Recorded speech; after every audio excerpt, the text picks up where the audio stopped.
kondisi seperti ini. Yang pertama itu ada Mas Wisnu dan Mbak Lilin. Terima kasih Mas Wisnu dan Mbak Lilin itu. Mbak Lilin itu dulu adalah guru sekolah minggu saya, tapi saat ini saya menganggap beliau berdua itu mas dan mbak saya. Jadi mereka mendampingi kami, itu juga luar biasa, mendoakan kami.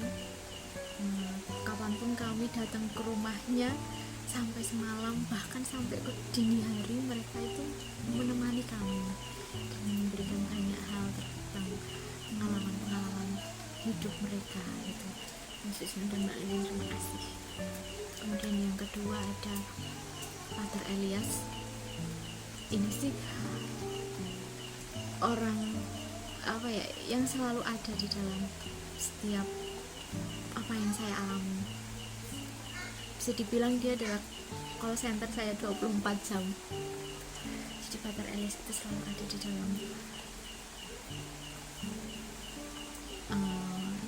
kehidupan saya, baik itu membahagiakan dan bahkan yang tidak membahagiakan, dia ada.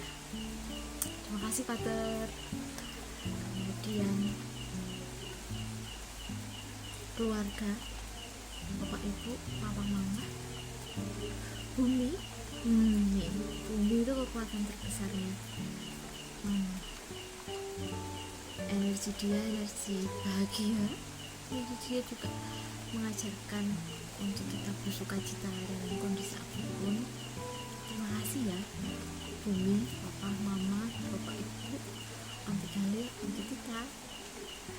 Kemudian selanjutnya juga ada Miss Vero, Mbak Lilis, dan Mas Rizky. Ini adalah orang-orang yang siap sedia kalau saya WA tanpa sepengetahuan Mas Rizky tentunya. Jadi saya tuh selalu WA mereka, titip ke mereka kalau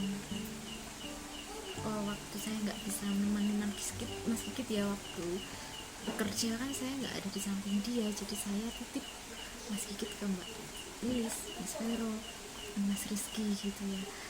Selalu diingatkan kalau Mas Kikit sedang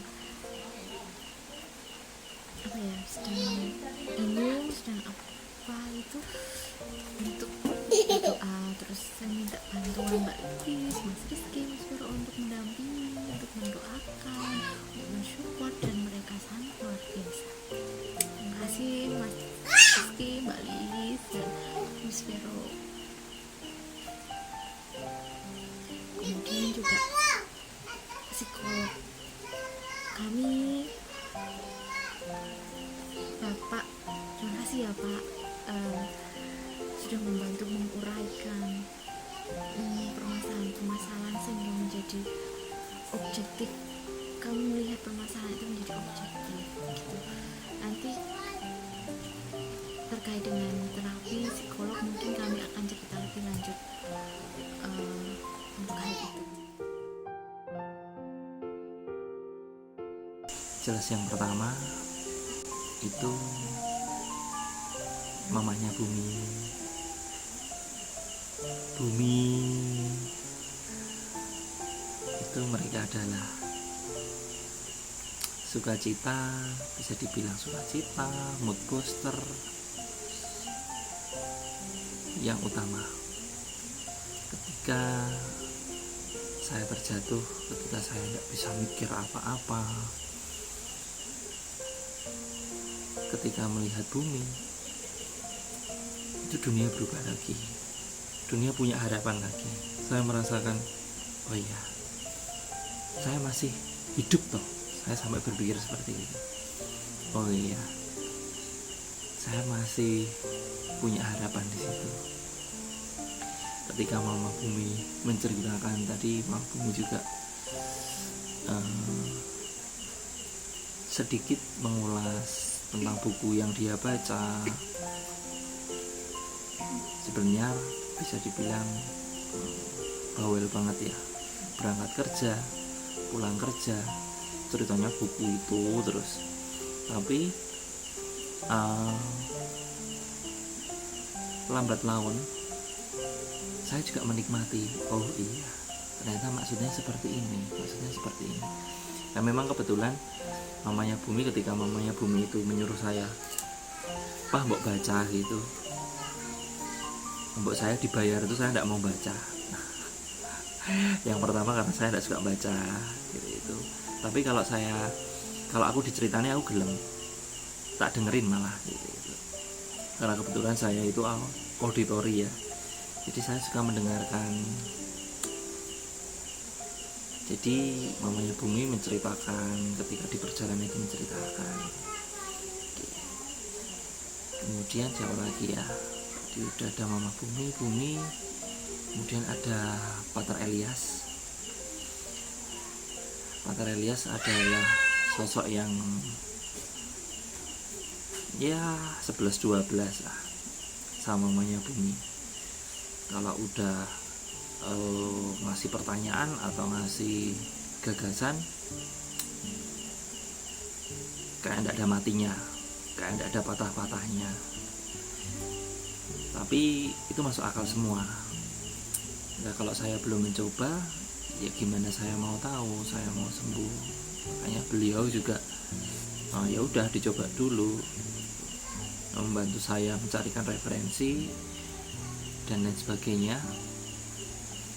Di sini saya ucapkan terima kasih Pater, terima kasih buat supportnya, udah nyentelik saya di kala itu. Oke, Pater udah, kemudian lanjut ke psikolog dari Sanata Dharma. Coba mah namanya, aku lupa ya. Nggak tahu, lupa. Ya udah, ininya psikolog dari Sanata Dharma. Dia di sana yang mencemes saya, apa ya istilahnya, menampar saya setampar-tamparnya dan menegaskan bahwa saya masih manusia dan saya bukan malaikat. Itu yang sangat mengena buat saya. Jadi di situ saya mulai mengalami titik balik seperti itu. Setelah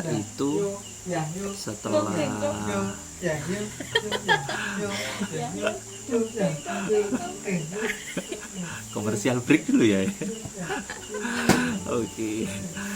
Nah, titik balik itu saya mulai disadarkan bahwasannya kehidupan itu harus terus berjalan. Kalau ketakutan itu selalu ada, kita mau mengupayakan harapannya seperti apa. Memang yang namanya ketakutan tidak bisa hilang serta-merta ya, tapi kita harus mengupayakan yang namanya sebuah harapan seperti itu. Di situ Bapak psikolog itu menyampaikan banyak hal. Akhirnya saya punya pemikiran-pemikiran baru, gagasan-gagasan baru, dan mau mencoba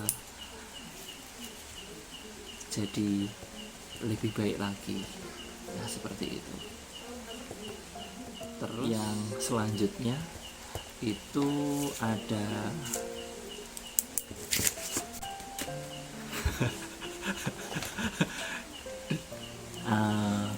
sahabat saya. Kebetulan saya sudah menganggap seperti dokter keluarga saya sendiri sih. Karena apa? Karena di perjalanan awal saya berumah tangga, kemudian sampai hari ini,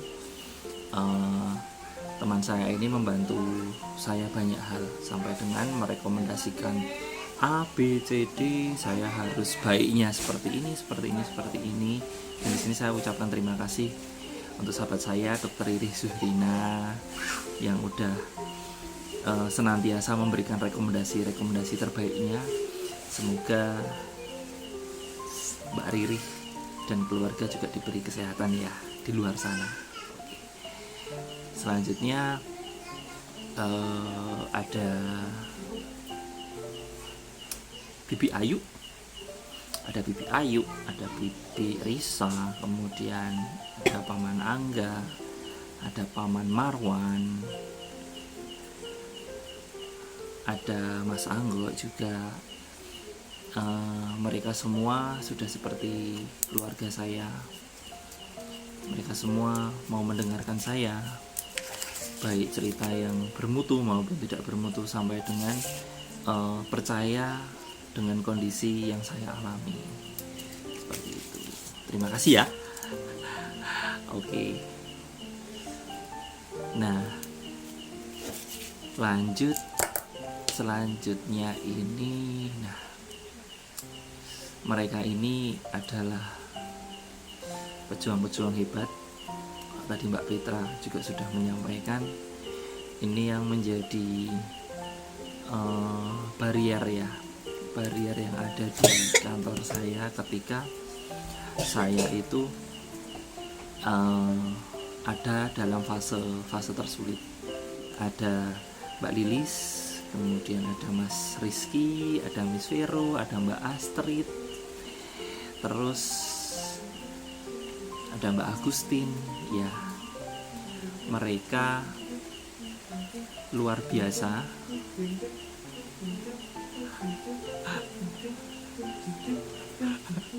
Bum, dinyalakan Bum. Bumi.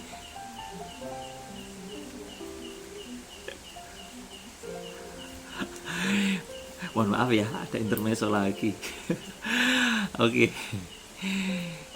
Tadi sampai ke Mbak Lilis, ada Mas Rizky, ada Miss Vero, kemudian ada Mbak Astrid, ada Mbak Agustin, dan teman-teman manajemen semuanya yang ada di kantor saya ucapkan terima kasih juga. Karena berkat kalian juga saya bisa ada, dan saya bisa dibilang saya bisa bertahan, saya bisa akhirnya semakin baik lagi sampai dengan hari ini tiba. Dan di sini khusus juga saya ucapkan terima kasih Mbak Lilis, Mas Rizky, Miss Vero, sudah banyak, dan Mbak Astrid ya, sudah banyak membackup banyak pekerjaan saya, dan saya sangat bersyukur punya tim yang luar biasa. Bahwasanya di sini tidak hanya Mbak Lilis, Mas Rizky maupun Mbak Astrid dan Miss Vero ya. Di sini ada Mbak Aisy, kemudian ada tim UD Sregep, ada tim UD Kuat Hatinya. Luar biasa, saya ucapkan terima kasih. Semoga kebaikan teman-teman itu juga bisa mendapatkan balasan yang luar biasa dari Sang Pemberi Kehidupan. Kemudian di sini saya juga terima kasih kepada Bapak Direktur. Saya ucapkan banyak terima kasih karena telah mengizinkan saya untuk berproses dan mendukung saya, mensupport saya banyak hal, sampai dengan hari ini saya bisa kembali lagi beraktivitas dan semakin baik lagi. Matur nuwun Bapak. Dan di sini tak lupa saya ucapkan terima kasih untuk Mas Iksan dan Mas Hero. Ini luar biasa ini. Mereka berdua, bisa dibilang mereka berdua adalah dua orang pertama yang benar-benar melihat kondisi saya jatuh. Dan mereka yang support saya setiap waktunya, selalu menanyakan, Mas Ikit gimana hari ini? Mas Ikit gimana hari ini? Saya salut dan saya sangat apresiasi buat kalian berdua. Terima kasih. Sehat selalu buat Mas Isan maupun Mas Hero ya. Oke. Semangat ojo sambat 43.